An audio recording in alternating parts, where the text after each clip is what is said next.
Hello, welcome to yet another episode of the KashCast. I am KashCast, and to go right into it, my current guest today is Gary Trimarchi, also known as MutantAstronaut. Gary's an animation writer by trade, and he's currently helping on two projects, his web series Failing Upward, and also the animation pilot Starstruck. He's also generally a swell guy, and I'm really excited to have him on the show. Gary, is there anything you want to add to describe yourself and introduce yourself to our listeners? No, you hit the nail pretty well on the head there. So yeah, I mean, that's pretty much what I do. I'm working on those two projects, and then just generally hanging out on Twitter, more or less. Yeah. But Oh yeah. anything else? I mean, yeah, that's pretty much it. All right, for sure. So, firstly, I wanted to actually get more details as to the projects that you're working on. So, I guess we could talk about Failing Upwards first. So, for the people who aren't initiated, what is Failing Upwards? Failing Upward is the story of two long distance friends, Cody and JC, and kind of just their day to day back and forth over the phone, talking about their dramas, their problems, their basically their lives. Very inspired by kind of a lot of '90s indie comics, 2000s web comics as well. Um, yeah, I don't know. It's a pretty simple plot. I used to kind of like over elaborate a lot, but that's basically it. I mean, the kind of the hook of the show is that when they kind of flash back to their days, it's always in these weird, surreal, almost nightmarish forms of a flashback. But that's basically the show in a nutshell. Is just two people hanging out. Oh, cool, cool.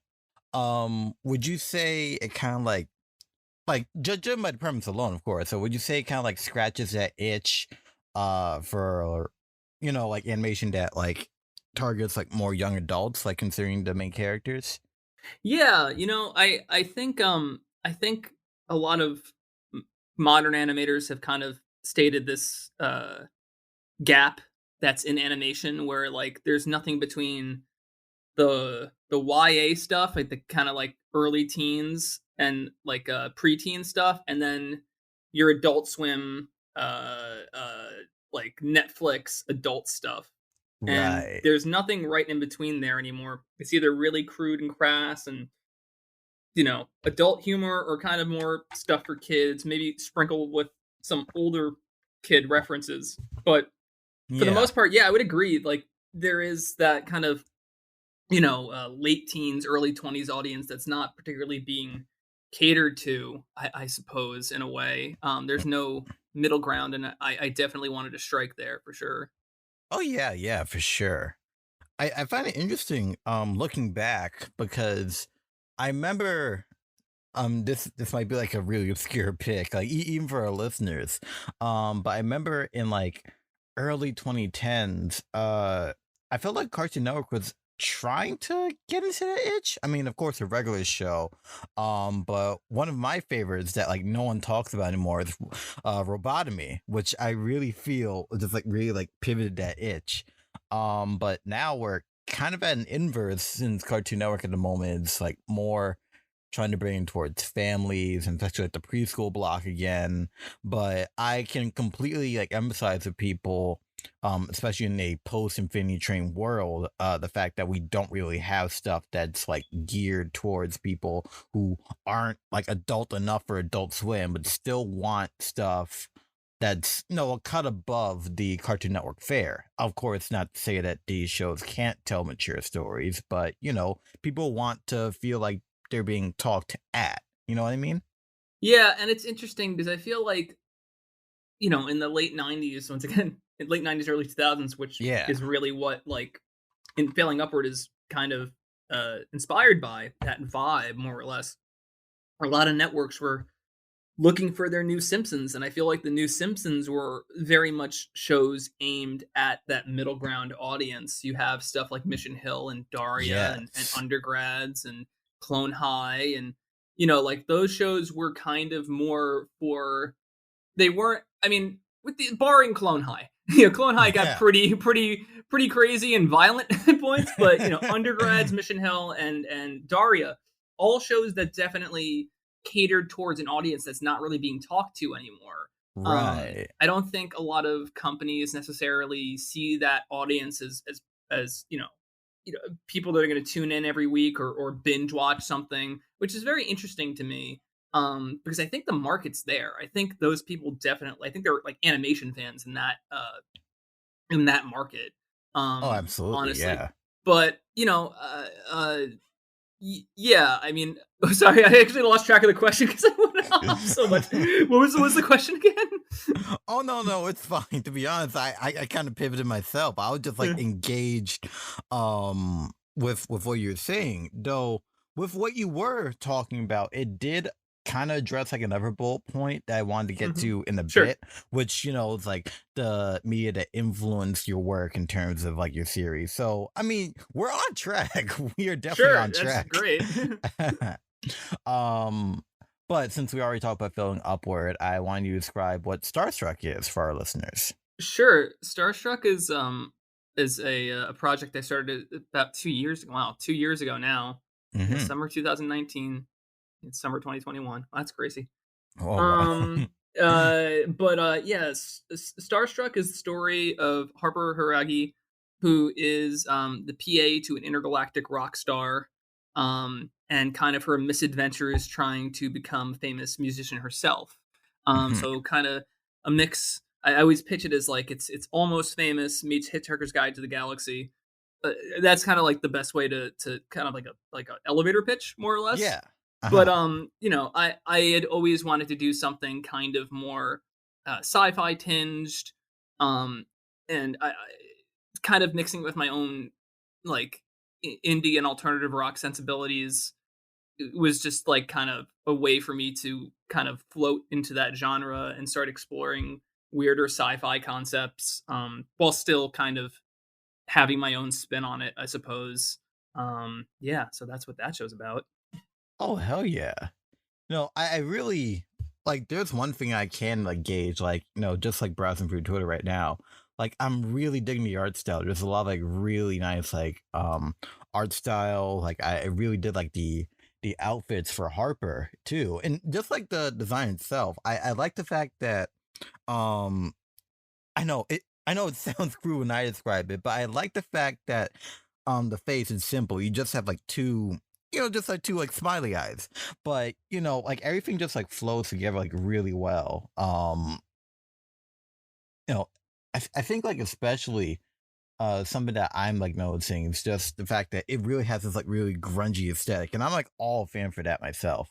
So I can't really I just can't wait to just like see not only how you're able to like well everyone on the team obviously were just able to explore like different like music genres, just like fashion aesthetics, but also again like addressing sci-fi, because when you're coming with alien species, like the sky's the limit, because like you just really use your imagination as to, like what a non-human entity looks like.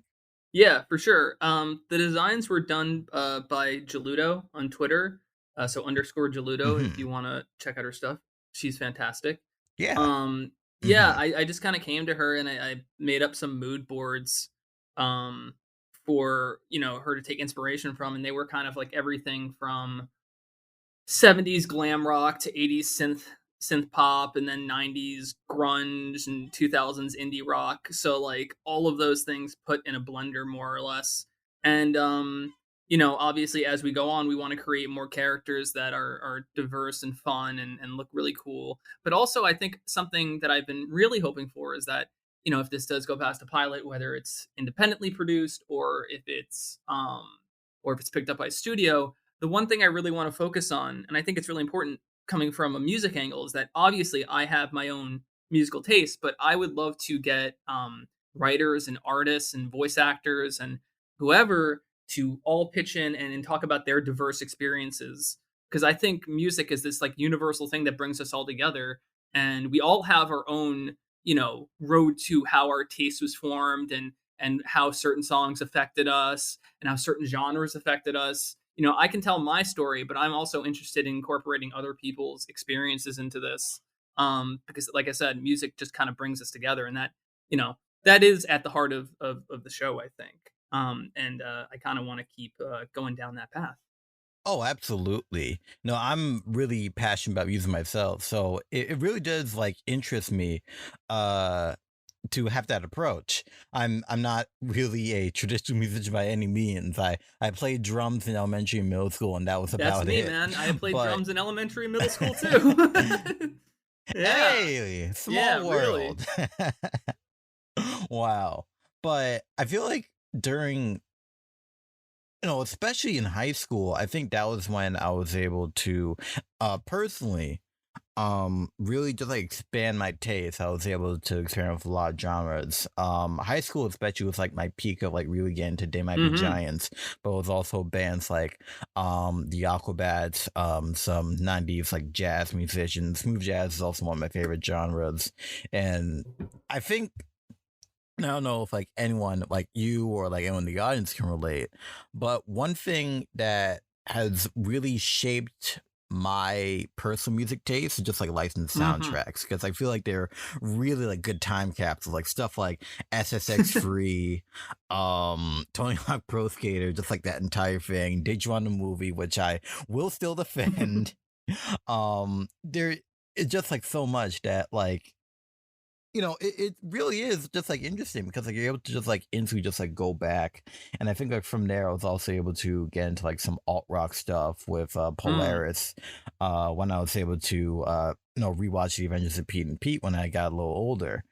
And it really is because like I think that the way music is interesting because like when you really get to know somebody, the types of genres and bands that they're into just like fits their personality. And it's hard to describe. I think you know what I Sure. mean. Yeah. I mean, like I said, I think music molds us. Hmm. Like in a way, and the kind of you go through phases, right? Like you get into one thing, and then you want to find out all things about that genre, and then you move on to something Yeah. else, and it becomes eclectic. And it starts. I do think it starts painting a picture of you for sure. It's funny that you mentioned Yeah. both They Might Be Giants and Polaris, because like those were big deals for me. Those bands. I mean, like, yeah, Oh I mean, wow. They Might Be Giants was like this weird liberation from like top 40 stuff, which, obviously growing up in a family of three, car radio neutral station was always the top 40 station. And, not that there's anything Yeah. wrong with top 40 pop. I mean, like, listen, Oh there yeah, are of people course. who are geniuses working in that field. And I respect them immensely. But it was kind of such a shock to go from that to something like, They Might Be Giants, like Apollo 18, and have those pop tropes still there, but recontextualize in something that maybe applies a little bit more to me, something a little nerdier, something a little weirder. Like Yeah. that was really cool, and from there it was very much like kind of going into like alternative rock, and when you mentioned soundtracks, I mean, God, I was in high school when record stores peaked and then started dropping. So like, I was there when they were really popular, and then suddenly you go into a record store and you can get like 10 CDs for like $10. Like you could just like go crazy. So like Right. the best deal was to get a soundtrack. You go get a soundtrack to a movie you really like, and then suddenly you have like eight new favorite bands that you're getting into. And the one that I always remember is the Mallrats soundtrack, which, I mean, like, I was already aware of Weezer, but then hearing like, Suzanne for the first time, like, oh, this is my favorite band now. So like that, it is interesting how you did mention that like soundtracks kind of like introduce you to all these different things, all these different bands and acts. And then they kind of start Yeah. to shape you from there. Because I mean, like, I could go on forever, honestly, about like just like tons of soundtracks I listened to as a kid. Oh yeah. I mean, Same. and then my favorite things are like my favorite like kind of tangents in a musical, like, you know, uh, history are the ones where you're like, oh, you tell somebody you're into something, you're like, I wouldn't have pegged you as into that, like, because I had a giant Prince phase in high school, and like everyone's like, really, and I Hmm. was like, have you listened to his music? It is amazing. So yeah, yeah, it is. I love just kind of like the gathering of all these like bands and acts that you really love, and then like kind of going off in different directions. It's really, really fun, and just the kind of variety you can get just from music in general is amazing.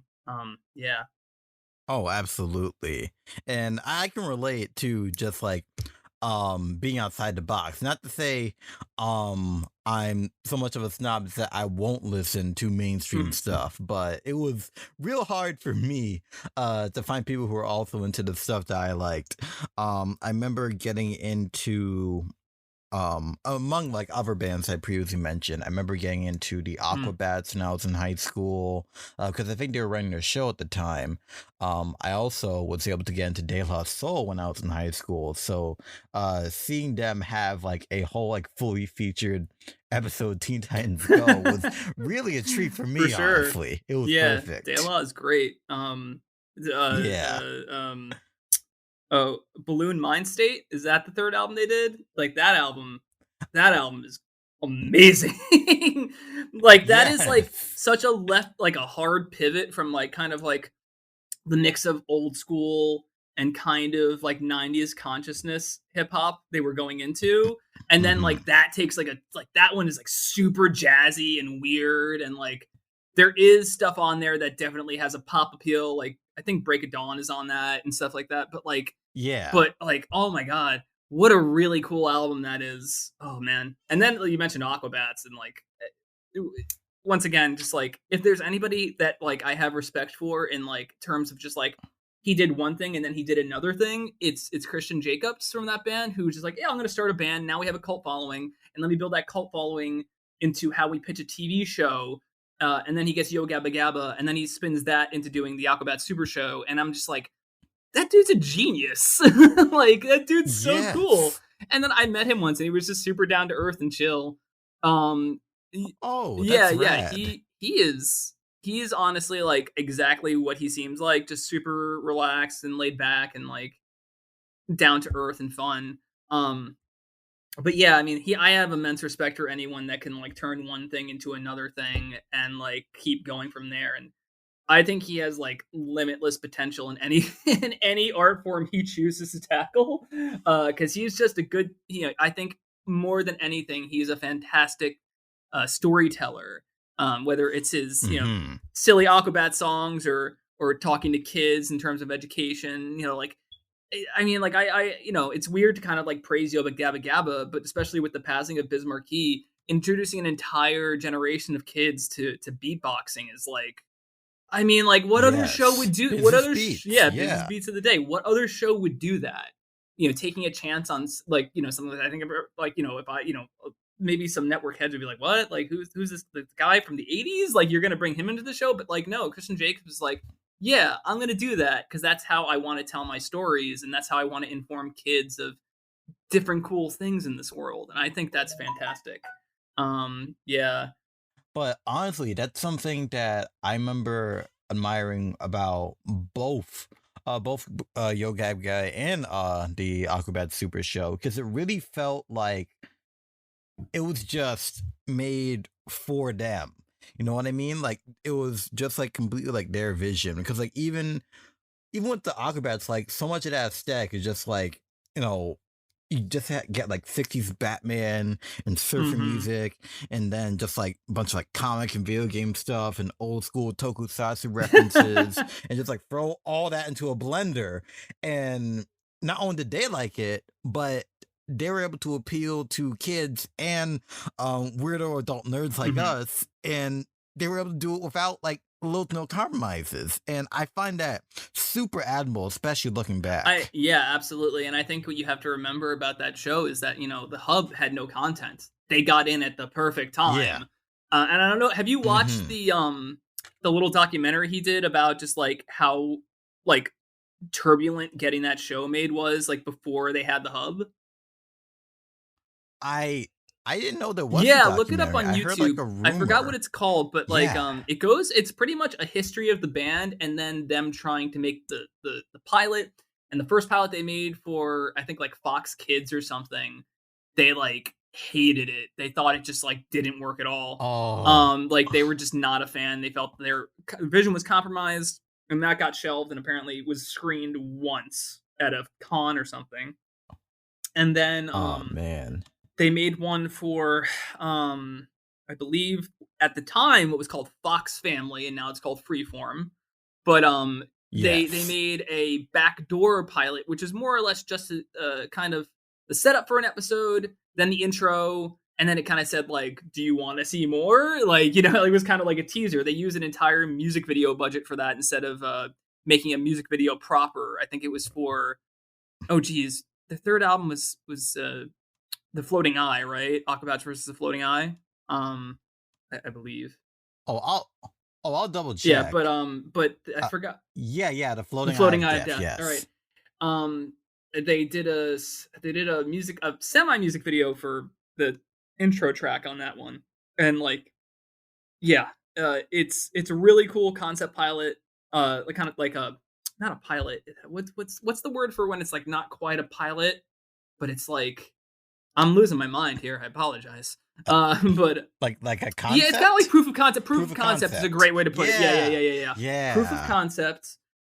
It's a great proof of concept, and you see the potential, and then it was obviously fully realized with Super Show.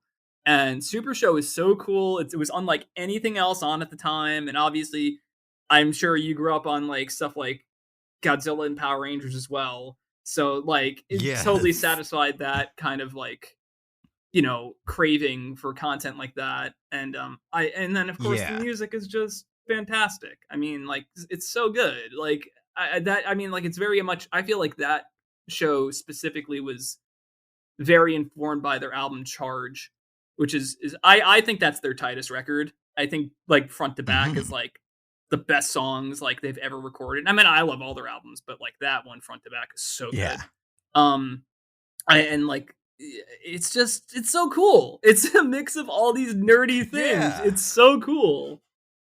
Oh man. And I know it's not like, oh, we talked about it, but like so many like no, the same approach is just why I hold OKKO like so close Hmm. to my heart, because of the fact he just like crammed um everything that I was already passionate about into just like this one earnest, like heartfelt package, and it's incredibly silly, of course, but it liked that about itself. And I just really am passionate about media that is completely upfront with what it is. It knows what it is, know who it's for, and whoever gets it, whoever doesn't, and they're just gonna go on and just like ride to a sunset for however long they can.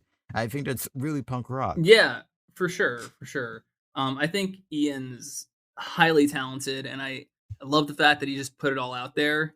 He made the show he wanted to make at the end of the day, Yeah. and that is possibly the most pure form of like art ever. He just wanted to, here's a show with video game references, but it's also got references to old cartoons, but it's also got references to early 2000s culture, and like, it was, I Hmm. think he really made the show he wanted to see, and I think that's kind of like really admirable, especially in this day and age where like you have so many cooks in the kitchen. You know what I mean? Trying to kind of like Yeah. make a product that appeals to everybody, and then Ian was just like, "No, I'm going to do my thing," and that was really cool.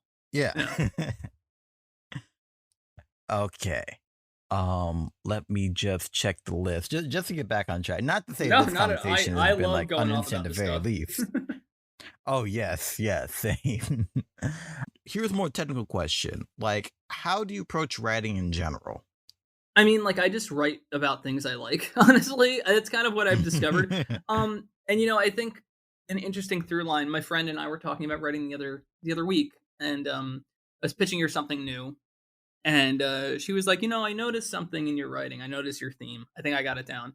And she was like, "You really like talking about you know, people's relationships with media, like, and that seems to kind of be your thing, like telling a story through other people's relationships with like television shows or music or anything, or books or anything like that."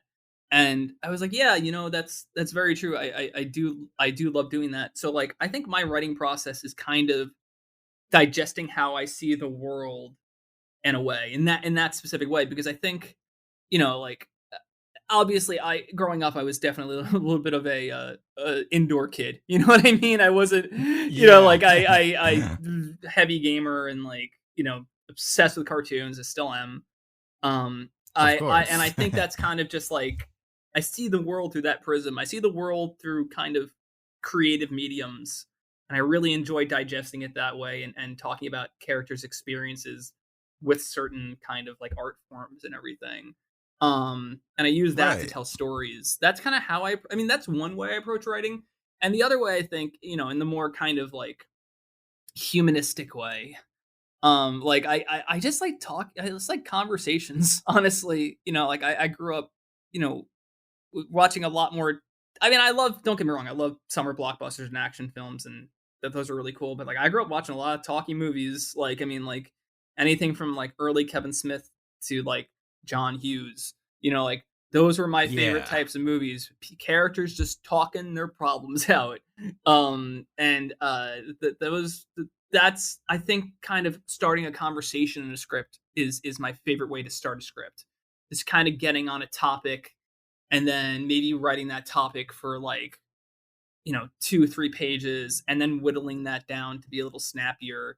But kind of writing out a full conversation is definitely a way for me to start a script. Like Hmm. like it's a little kind of like, it's a little backwards in a weird way, because like typically you want to start with like descriptions of where you are, the setting, the mood you're in. But like I just instantly like going into character.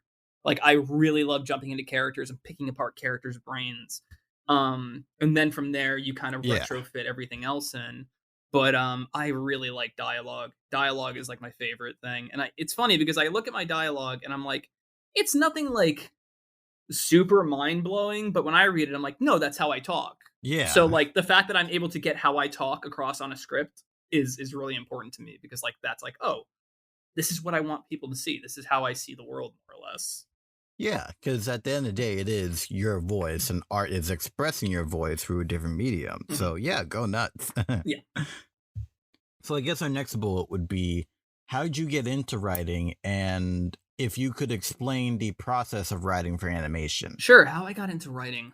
Um, it's an interesting question, Hmm. because like I never really thought about that. I think honestly, like kind of going back to what I said about watching a lot of talkie movies, I think when I started watching, a lot of John Hughes and Kevin Smith stuff, and like a lot of just like youth oriented kind of just like, here's a bunch of kind of young characters, shooting the shit, more or less. Sorry, I don't know if I can Yeah. curse on your show. I apologize. Like, Oh, no, no, yeah, no. okay. We can. It's But cool. like that always sparked something in mind, because I was like, oh, you don't need explosions and high octane action and like all that stuff. Like honestly, one of my eh, I don't think it's shocking. I mean, I'm an Italian guy from New York, but like like I think one of my favorite movies ever is Rocky. The majority of Rocky is just two people talking. I don't know if a lot of people know that. It's Right. most of it is just Adrian and Rocky talking about their relationship, and I think that tapped into something in my head where it's like, I love talking. I really love talking, and I want to write movies about people just like discussing things and how that affects their lives, and kind of like that kind of thing. I know it's a little like, you know, what I'm saying is a little kind of like fragmented, but basically I just Hmm. like people discussing their issues. I think there a lot of people say, "Oh, don't write a movie about people talking or whatever, nobody wants to watch people talking." But I honestly disagree. I think we as a society are very fascinated by conversation. Yeah. I think the thing is, how do you make that conversation visually interesting? Right. Which is something I try to do in Failing Upward, obviously, with the split screen and then the fantasy stuff. But like, I think you can write a movie of people talking, and as I saw more of these movies, I think I was like, I could do that. I could write about people talking and just hanging out. Um, and I kind of wanted to get in on that. I really really wanted to do that. Um, and then what was the follow up to that?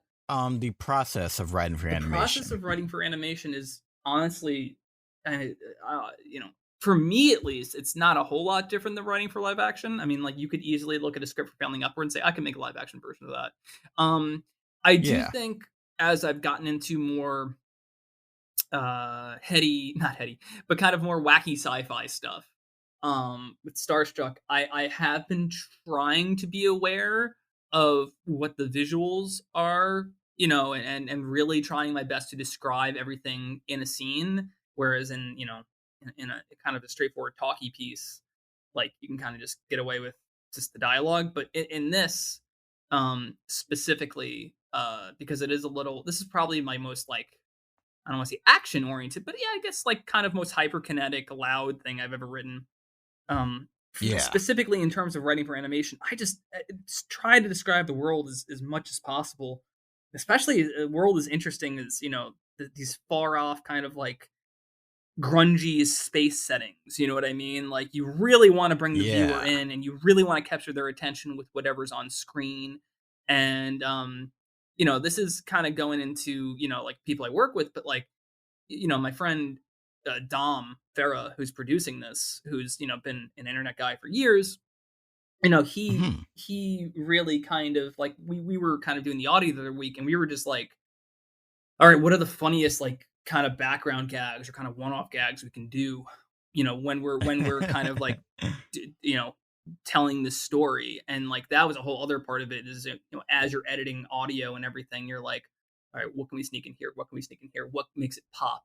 So I think Right. specifically, depending on what it is, if it is something like Failing Upward that has more of a formulaic, like, here's them talking, we do have the fantasy scene to kind of justify the animation, and that's already a set formula. With Starstruck and other future projects I'm working on, I that are more geared towards animation, I think there is more of a, I have to be more aware of kind of what I'm writing, and what that says to the artist I'm handing it off to, and just being as descriptive as possible for them. So I think it's an evolution of things. I think my take on it has evolved from just like basic dialogue to just being super descriptive. Okay, Yeah. cool. Cool. Very informative. Thank you. Okay, so our next question, bullet, whatever. Could do you think you could describe your experience about trying to get into the animation industry so far? It's really hard.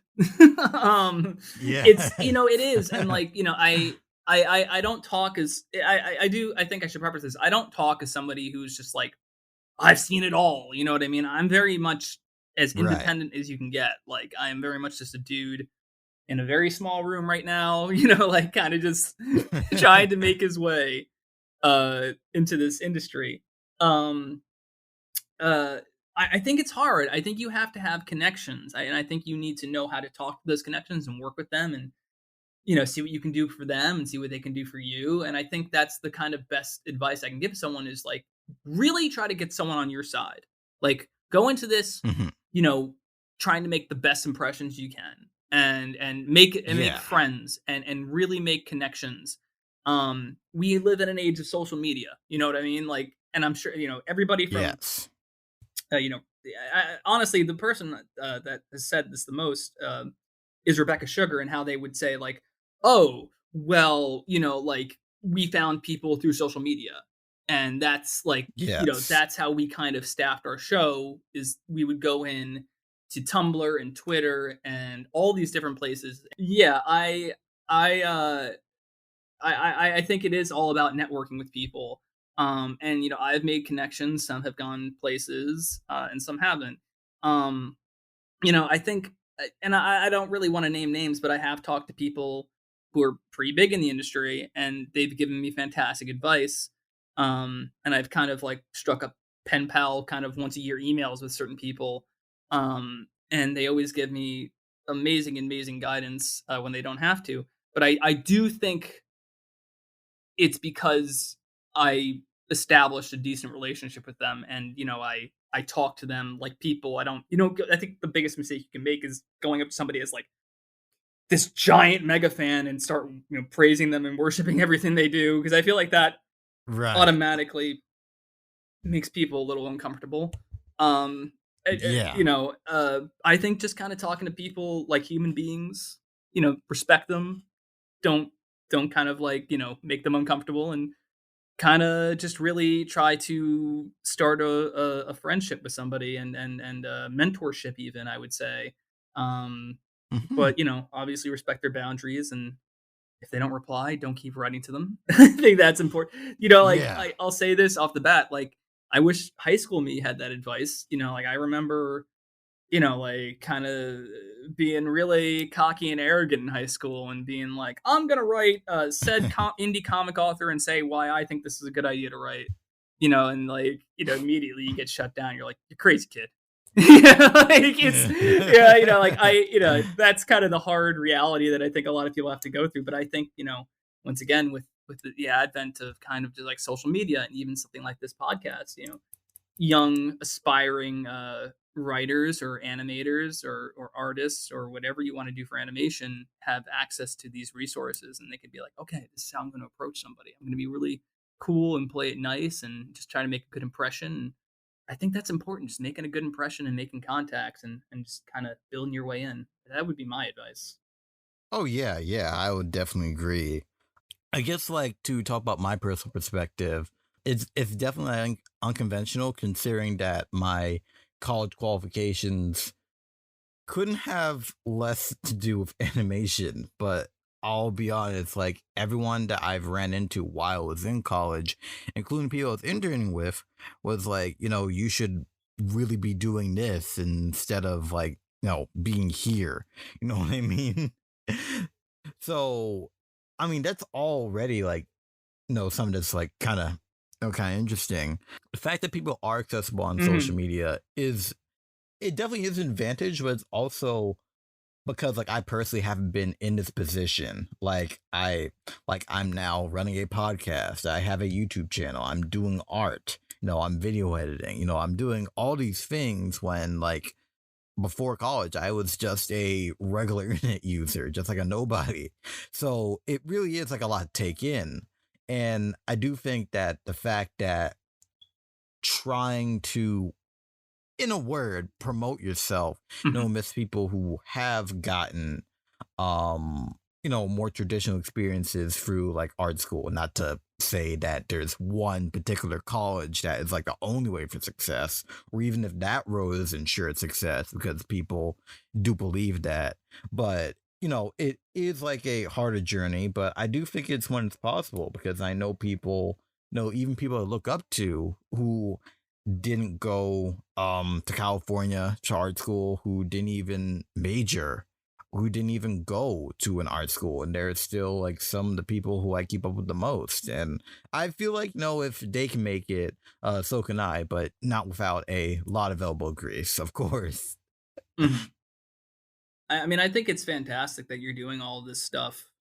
Honestly, I was highly impressed by like all the resources you've been able to pull together, and like it's really cool. I remember finding you through you did a picture of June because you did a review of Kablam. Thank you.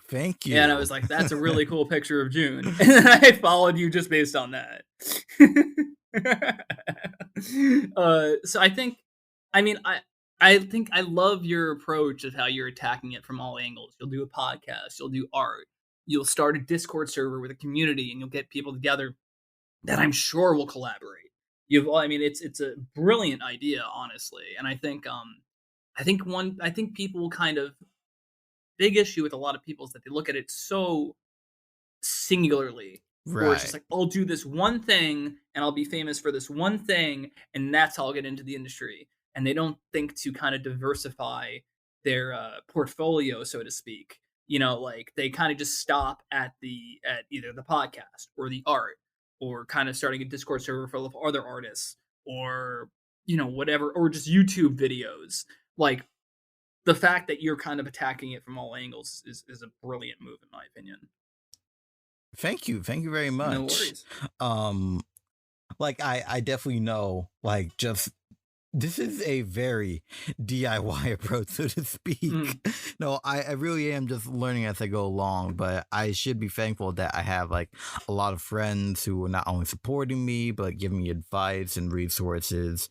And honestly, like I wouldn't be in a position I am now without my friends, which is why I've always like naturally wanted to just like work with my peers, work with my friends, and just like give them like a spot to just like talk about like their own experiences, like, and if they are artists, talk about like what they make, what they bring to the table.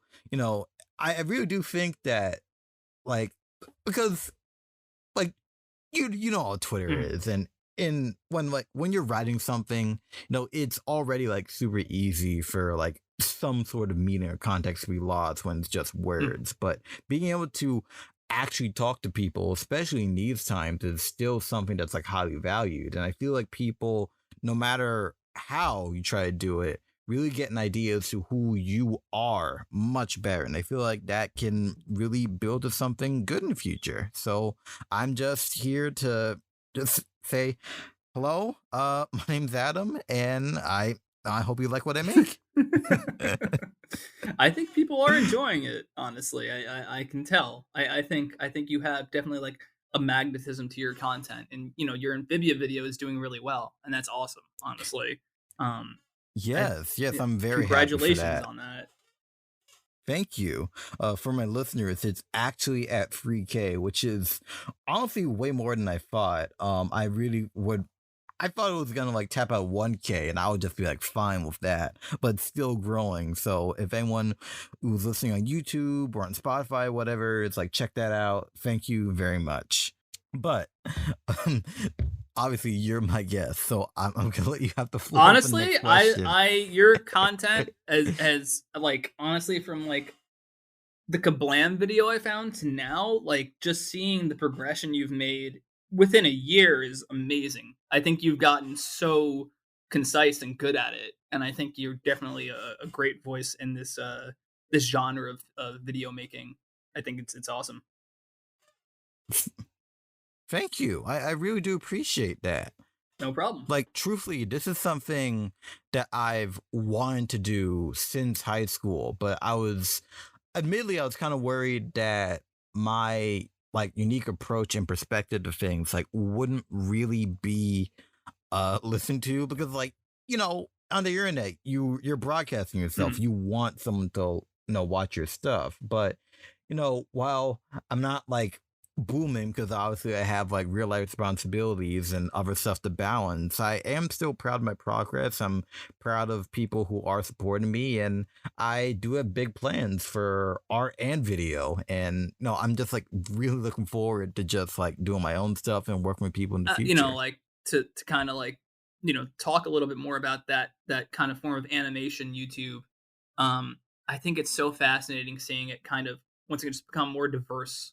Like it's so cool Yes. seeing people from all different walks of life really kind of put their spin on what animation means to them, and I think it's a much needed kind of change in this field. You know, yeah, I think it's fantastic.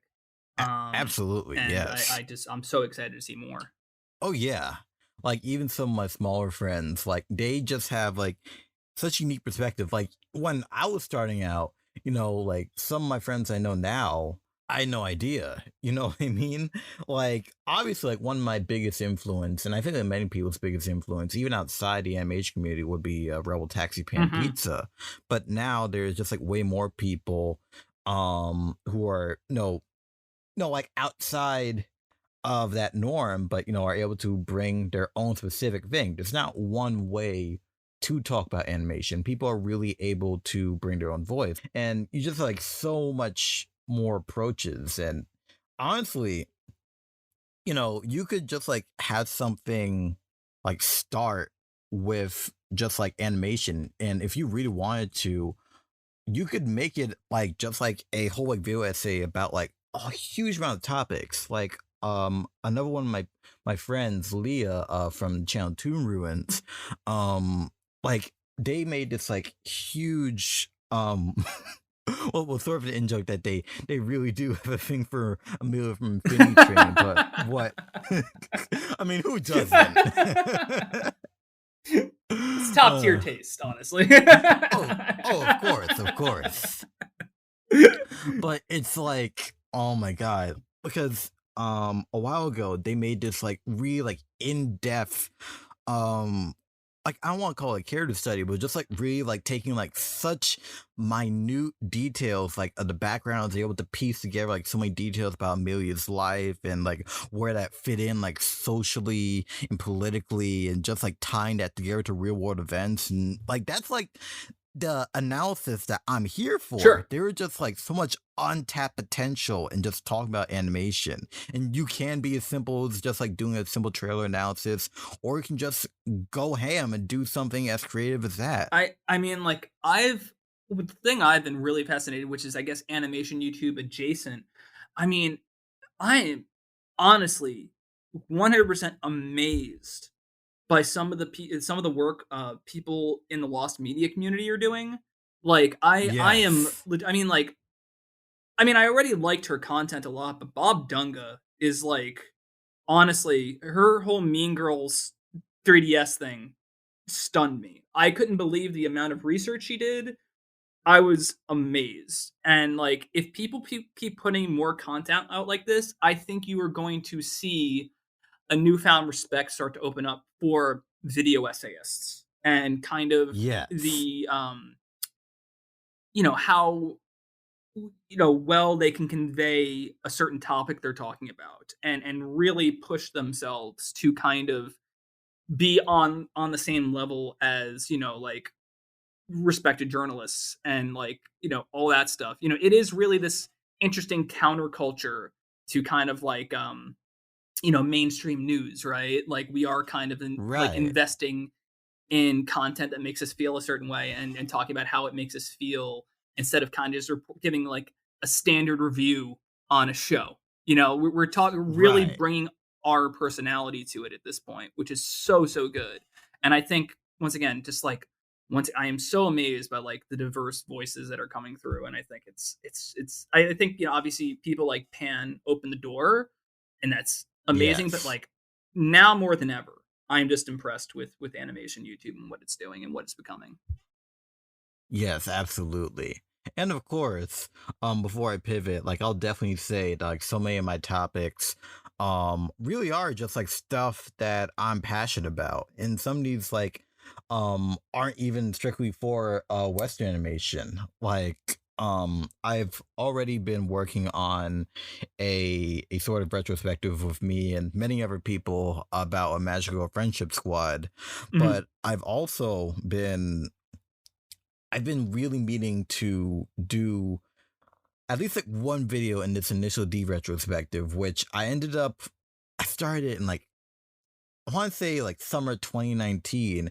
And it's when I actually started tracking down like out of print DVDs from 2003 just to get a hold of this dub, which I could not find online. Mm. No, I was even able to get a hold of Stuart Levy, the CEO of Tokyo Pop, in order to like actually answer some questions about it. And I'm all the pieces are just in play. I just gotta dedicate time to just like binge a show like two times for two different dubs.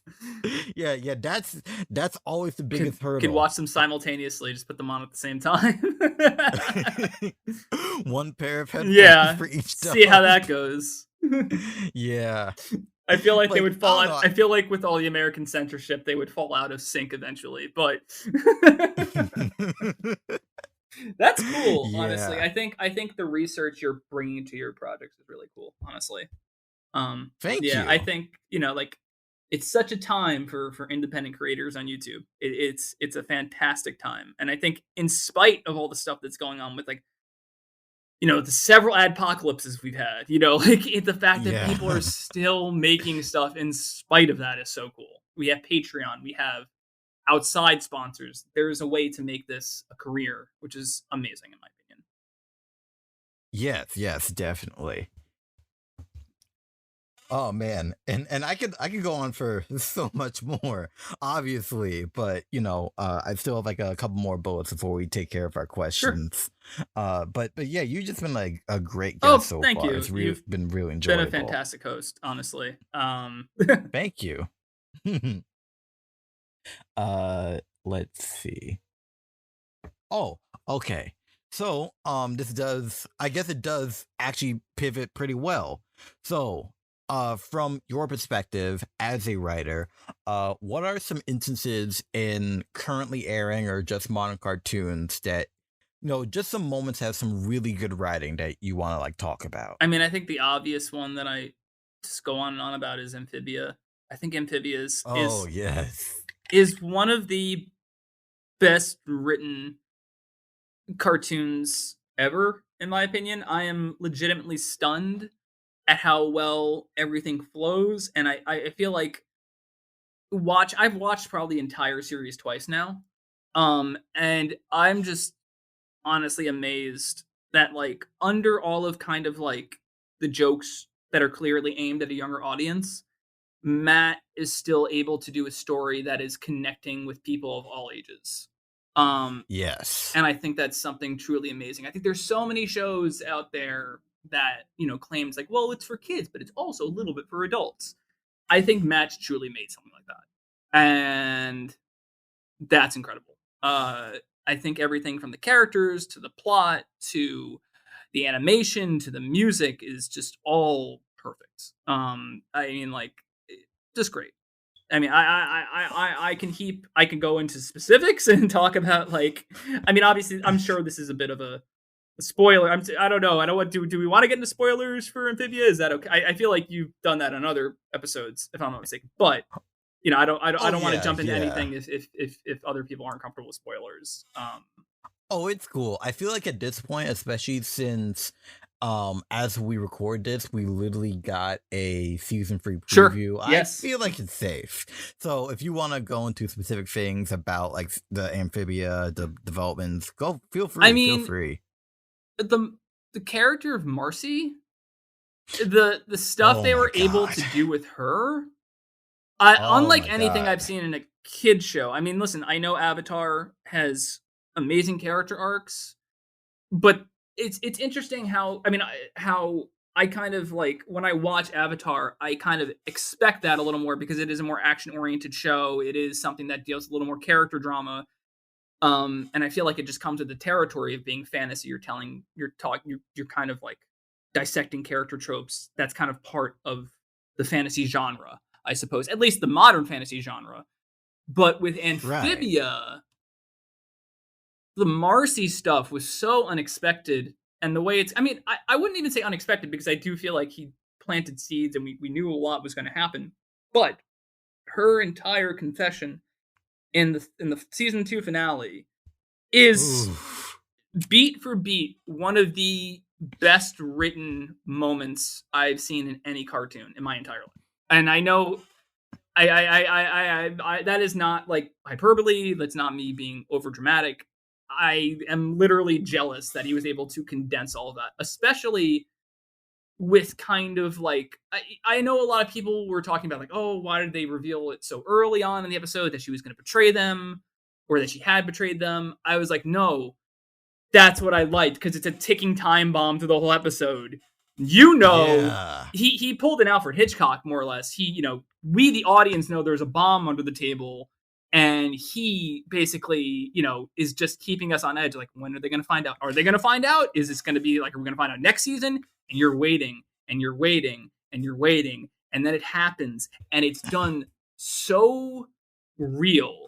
And that is a testament to the writing, but it's also obviously a testament to the performances and the music and the animation. But like, it comes together so cohesively. And I'll specifically Mm. talk about the dialogue of just like raw emotion of just Marcy kind of saying, like, I gave you everything.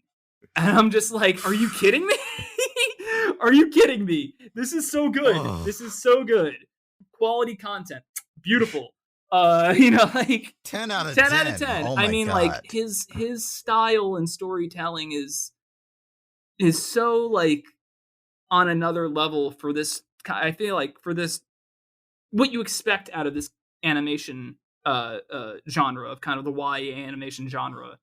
It's great. I mean, and that's not even getting into the Right. Sasha stuff. That's not even getting into Anne and the Planters.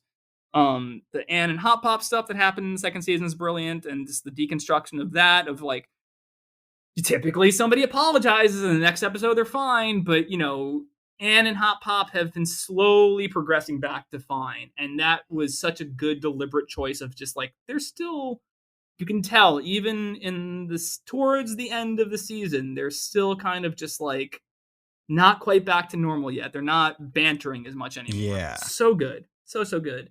I don't know. And I think that's important, yeah. honestly, because the fact that like not only does it like show people that like, like you can't like apologize and like things will just be instantly mended. But I feel like in that specific dynamic, it was important because like while obviously Hot Pop did hurt Anne, Mhm. it wasn't for a selfish reason. I feel like because that's the thing. It's a complicated thing because when you think about it, at least from my perspective, both characters had valid reasons to feel the way they feel. Mhm.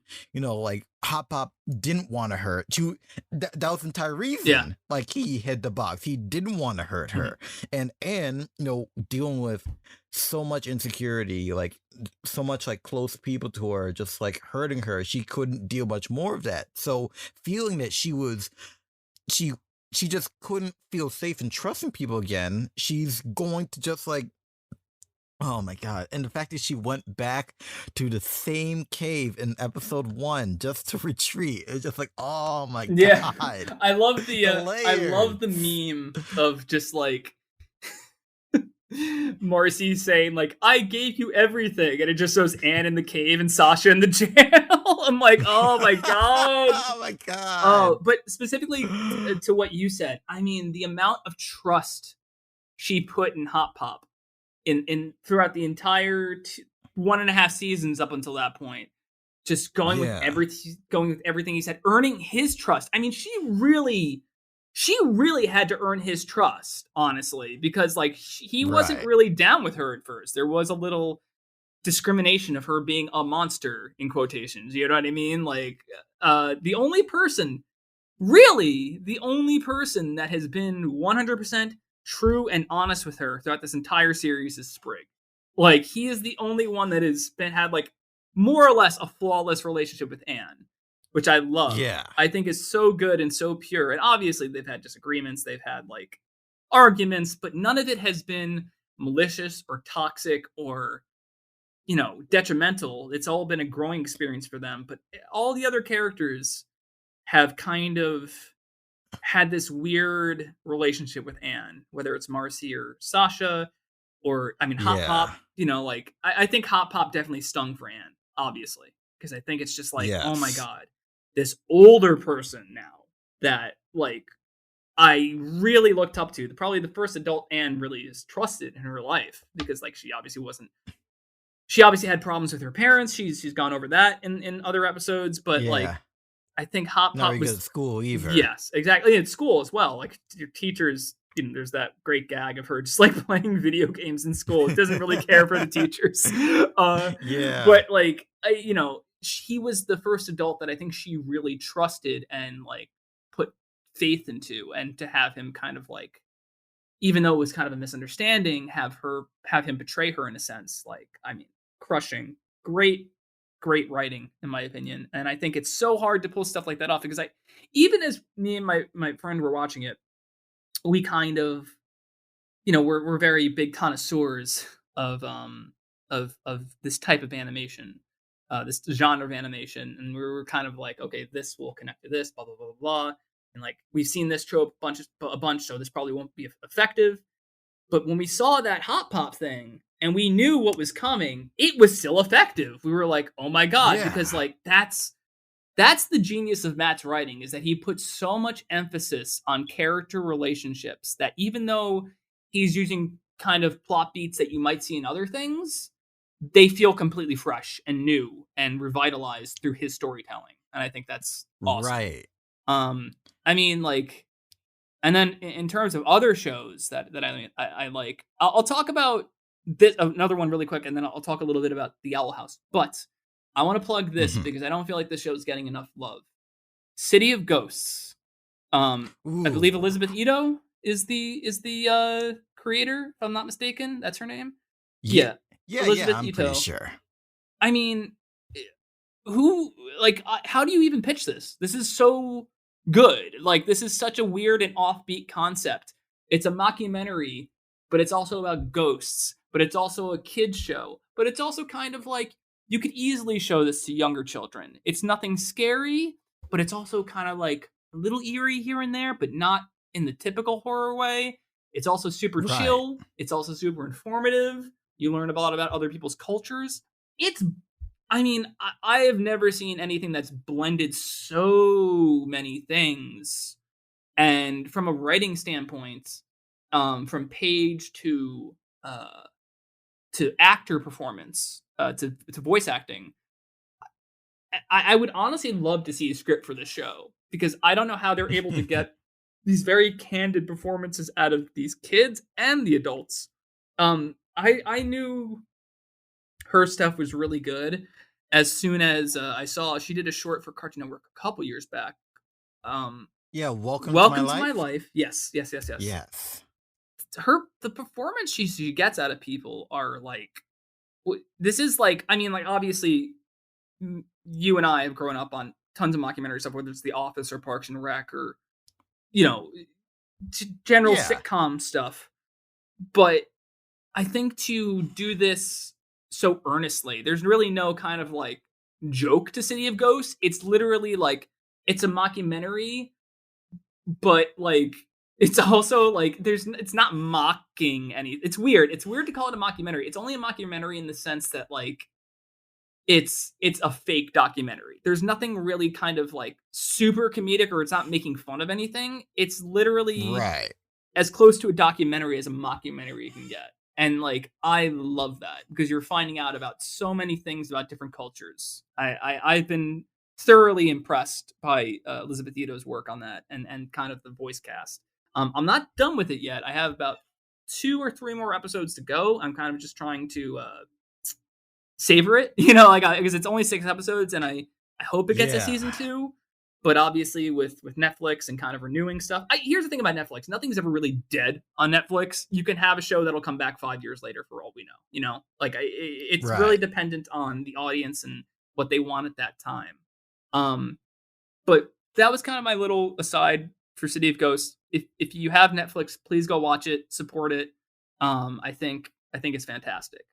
I do want to talk a little bit about the Owl House because Yeah, sure, because please. I've once again from a writing standpoint, I actually I would I know that Dana Terrace, who's awesome, has Mhm. expressed a little kind of she felt a little stress and a little anxiety and a little kind of like just general like pressure during season 1 because Disney wanted one show and she wanted to tell something different, and Right. whether it was kind of the general tone and the darkness and the story, or it was kind of the like the content with Amity, like it was an uphill battle for her, um, Yes.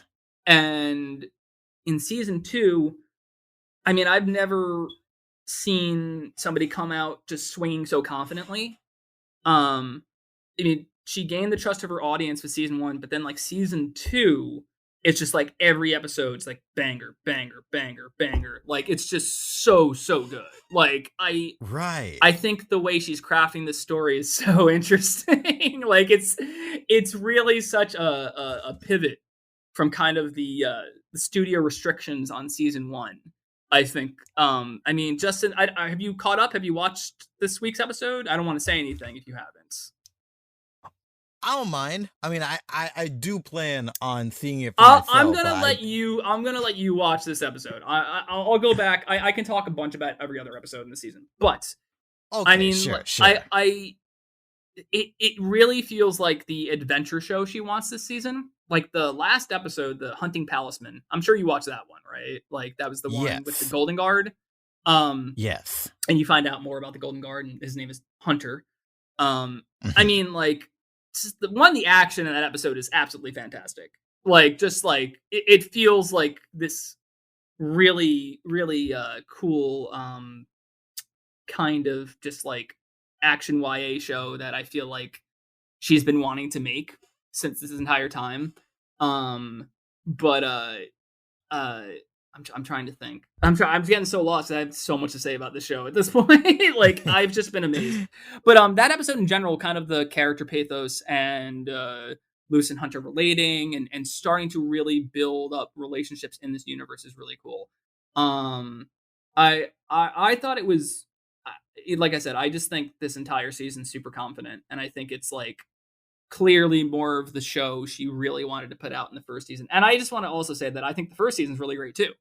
But like this second season Yes. just feels like an amazing glow up from like the first one. Like it just feels just so much more like this is the story we're telling and we're going in this like direction, and it's like it's just really cool.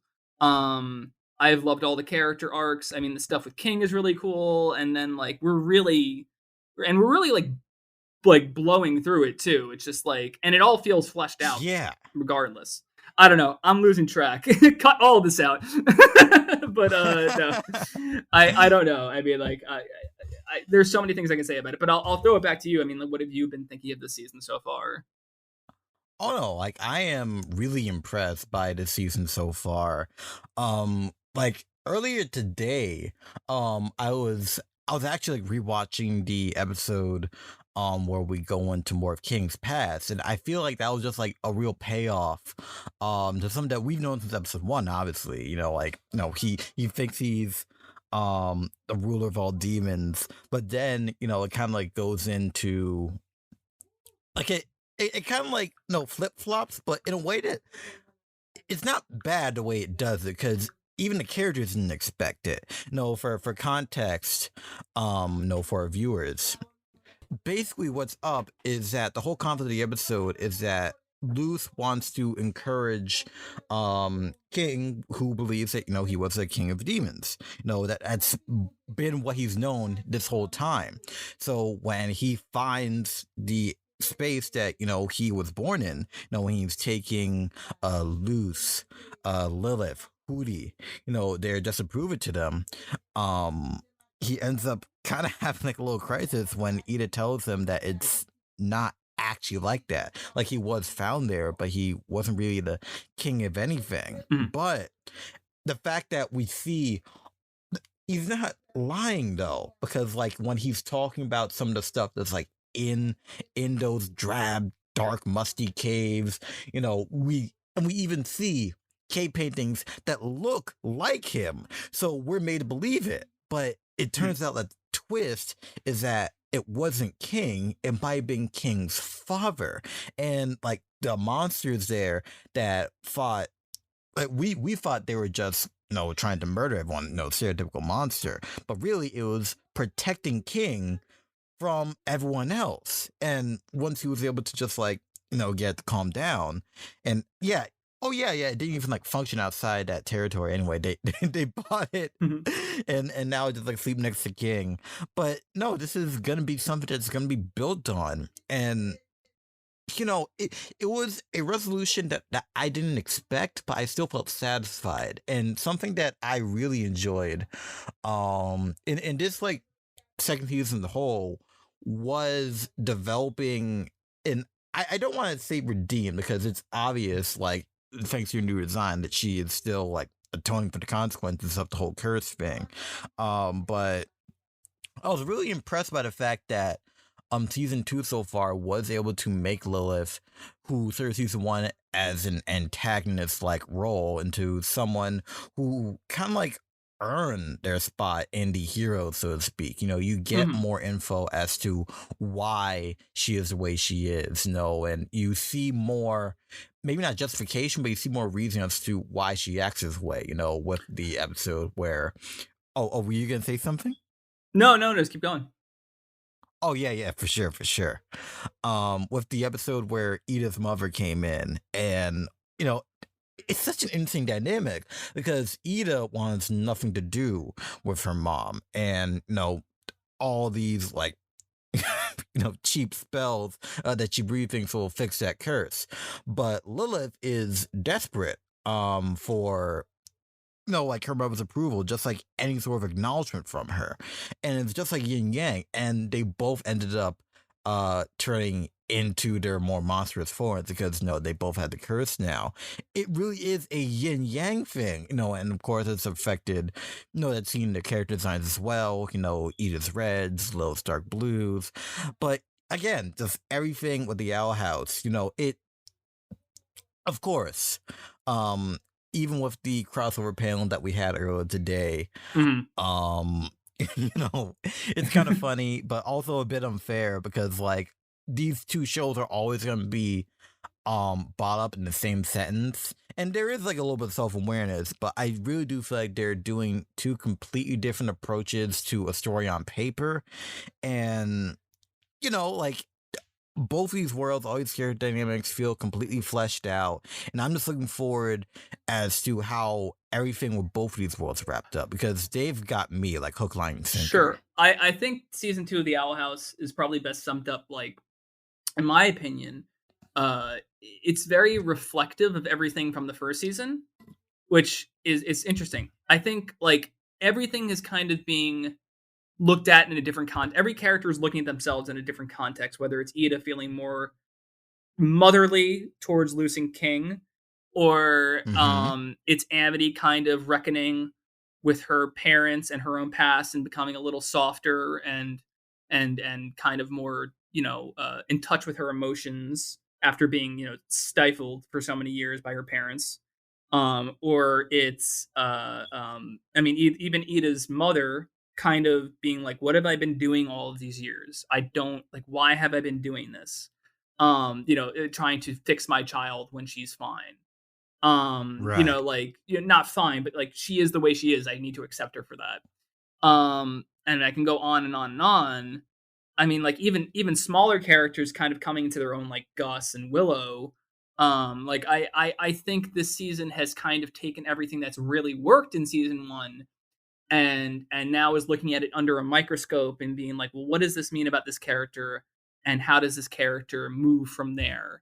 And I think it's reflective in that sense. Like they're kind of thinking about all the events of season 1 and then putting it into the context of this season and how much these characters have grown. Whereas I feel like Amphibia's whole thing is just the progression of the journey, like just one reveal after the next, and like it's just a Yes. classic kind of like sword and sorcery type show.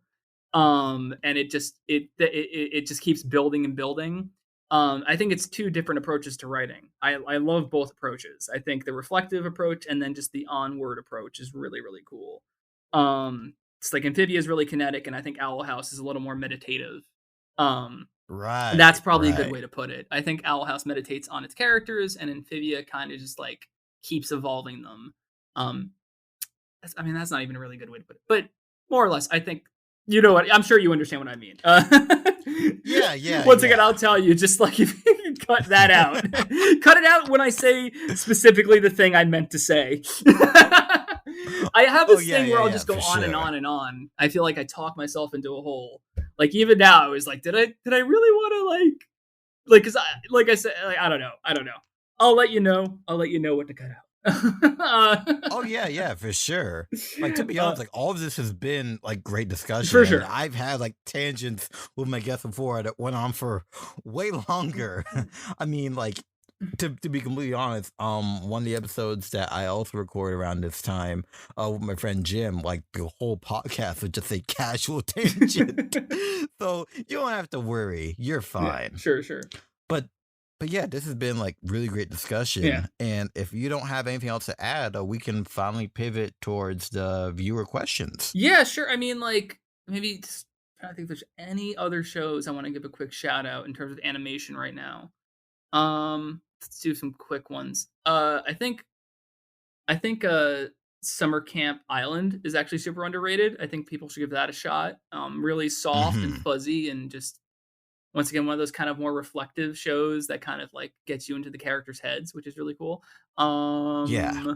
Obviously Infinity Train, fantastic. Oh yes. Mwah. I mean, season 4 I think has grown on me immensely. I mean, I think I would say it's my favorite season, just from a writing perspective. Just very simple two Hmm. character story, how these characters interact. They're in an indie band. I mean, like basically tailor made for me. Yeah. Yeah, really, really. I'm trying to think if there's anything else I'm watching. I'm probably forgetting something, but yeah, I guess. Oh yeah, I guess like I mean, like if you haven't already watched it, check out She-Ra as well. I think She-Ra really, really turned me into a fan in season 2 and onward. I think that show is super underrated. And that, I mean, I wouldn't even say underrated. I mean, it's got this massive fan base that's clamoring for it all the time and clamoring for more. But like, once again, in Yeah. terms of writing, all the twists and turns and character arcs are really, really good. Just classic fantasy stuff, mixed with much more newer sensibilities in terms of character motivations. But I mean, yeah, I think that's about it for now in terms of things that have aired or that are airing or have recently aired. Those are some recommendations for people. Oh yeah, yeah, for Yeah. sure.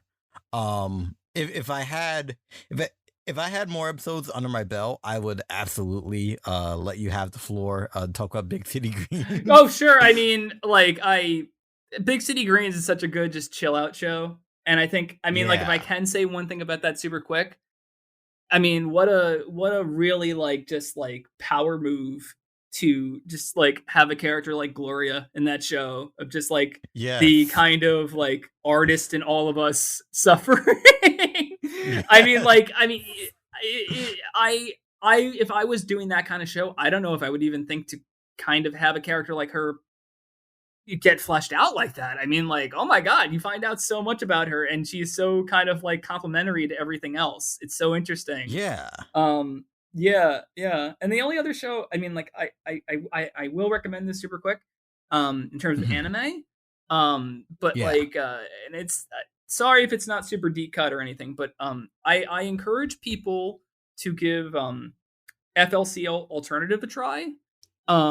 If you want good Hmm. character writing and kind of really concrete arcs and just very solid storytelling. I know some people were burnt out on the sequels when they came out, but I have to say I was really a big fan of Alternative, and I think if it's not on par with the original for me for very different reasons, it's at least maybe like close to it. Yeah, Yeah. give it a shot. I think you will be genuinely surprised with the amount of a good character building in that show.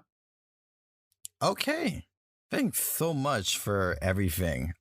These are all just like great conversation points, and of course, I'm adding like a lot of these to my watch For list. sure, for So sure. thank you again. Mhm. Okay. So now to pivot into the questions, our first one comes from Cop of Cartoons. What are some challenges one brings specifically for animation? I think for me, as I said a little bit before, in terms of getting into Starstruck, just really making everything sound as appealing as it possibly can be on the page, right? Like, you really, really want to give. I mean, you also want to give the artist freedom to interpret what you're saying. You don't want to be super specific, but I think the trick is to kind of set off that spark in the artist's head for them to be like, "Whoa, okay, I see what you're saying, and now I'm going to go wild with it." Um, I think that's definitely a challenge, comparatively to I don't know, live action. I feel like live action is, a little more easily to literally interpret, but with animation, it can be anything. You can literally draw anything you want, and I feel like kind of giving your team enough of a spark on the page is tricky, without getting overly descriptive. Um, so learning to be descriptive, I guess, in the right way has been a little bit of a challenge for sure. Hmm. Let's see. And okay, so our second question comes from another friend of the show, Jera, and they say, "What is a good gauge for judging pacing in terms of writing for animation, and how has that changed from the writing to boarding process?" Ooh, that's a really good question. Pacing is very fascinating to me because I'm very much like I really I'm really like all killer no filler. Like that's kind of my deal. Like I really try to make every line count. I try not to get too hung up on certain things. I try to make every line mean something, even if it seems innocuous. Tell you a little something about the character and how they perceive the world, or how they fit in, or what they think of another character, in very subtle ways sometimes. It's not always 100% successful. Sometimes you do get filler lines, but like I think in terms of pacing specifically for animation, uh like there are obviously industry standard uh you know page guidelines. Like if you want to make a short 10 to 11 minute pilot, 10 to 11 pages. If you want to make a 30-minute pilot, or like a 22 minute pilot episode, that's 30 minutes altogether with commercials. It's 21 to 30 pages. Like it's those are good guidelines, and I kind of used to scoff at that. And I'm like, well, what does it matter? But I think if you look at those, I think they are very important, because it's more than just like timing, I think, and like making sure everything fits into a certain scheduling block. It forces your hand to make everything in a script count. So I would definitely take those guidelines and think about them, and think about how you spend your time with each page. Um, that would be my recommendation for pacing, I guess. Just be aware of what you're writing and make every instance count. Don't get too overly indulgent with things your characters are saying, whether it's just that they sound cool, or that you're trying to say something and it's taking longer. I mean, just really kind of get to the point is my advice in terms of pacing for animation. It's really no different than pacing for any other kind of script. I mean, if you want to talk about like rate of gags, or rate of kind of like crazy things happening, um, you know that I mean, I don't know how well I'd be in terms of that. I think we all have different kind of you know, in terms of humor pacing, like we all have different Yeah. sensibilities. Sometimes you like really kind of slow, drawn out things, and other times, you like quick, snap, hyperkinetic humor. But yeah, I mean, I just think make everything count is probably a good way to go about it. All right. Okay. And that looks like it's it. And again, I just want to say thank you for being here. You've been a great Absolutely guest, no and problem. it's been really great just like picking apart your brain for a bit. Before we sign off, where can people find you? Well, we've already talked about your Sure. project, so just feel free to just talk about where people can find you, where people can find the projects they're working on, and anything else you want to tell our listeners. Sure. I mean, you can find me on Twitter at MutantAstronaut. And then if you want to check out my shows, you can check out it's at Failing Upward TV, and then yeah, it's at Failing Upward TV, and then at Starstruck Tune are the two Twitter pages. And then Failing Upward, you can check out the newest episode, um, which is up right now. I mean, it's the newest episode's not out yet, but the most recent one, I guess. You can check that out at believe, oh my gosh, it's been a while since I've been to my YouTube page, but I believe it's Failing Upward Show, youtube.com/Failing Upward Show. But if you just search Failing Upward on YouTube, it'll be one of the first two things that come up. Oh yeah, yeah, yeah, for Mm. sure. And with that, we have just wrapped up another episode of the KashCast. It has been great just being here. It's been great talking. And like always, I'm Cash.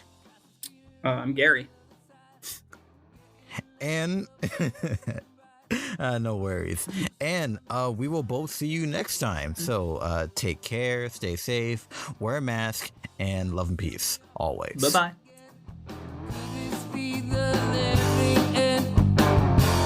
Give me sunshine for tomorrow. And right now, you are listening to the theme song to Gary's show, Failing Upwards, which was done by Matthew Pop. Make sure to support Failing Upwards and Matt himself, who's been making music since about 2006. If you want to listen to this and much more music in full, feel free to purchase it over at Matt's Bandcamp. That's MatTBandcamp.com. TTHEWPOP.bandcamp.com. Take care and see you next time.